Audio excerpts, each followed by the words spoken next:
Hey everyone, and welcome back to the channel. Today, we're talking about something that can seem super intimidating, but is actually one of the most powerful tools you have for building wealth: investing.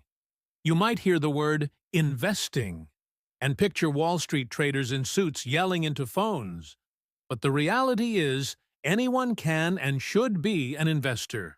It's not about getting rich quick. It's about making your money work for you over time. Think of it like planting a tree. You start with a small seed, your initial investment.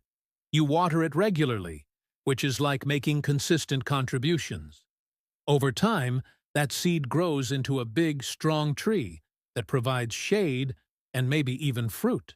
That's your investment growing and generating returns. The magic ingredient here is something called compound interest. It's when your earnings start earning their own money. It's a snowball effect that can turn small, regular investments into a surprisingly large sum over the long term. So, how do you get started? It's easier than ever. You don't need a huge amount of money. You can start with as little as $5 or $10 using modern investment apps. The key is to just begin. A popular and often recommended starting point for beginners is investing in low-cost index funds or ETFs. These funds let you own a tiny piece of hundreds or even thousands of different companies at once. This automatically diversifies your investment, which means you're not putting all your eggs in one basket. It's a simple, effective strategy that has been proven to work for decades. The most important thing is to have a long-term mindset. The stock market will go up and down. That's totally normal. Don't panic when you see red numbers.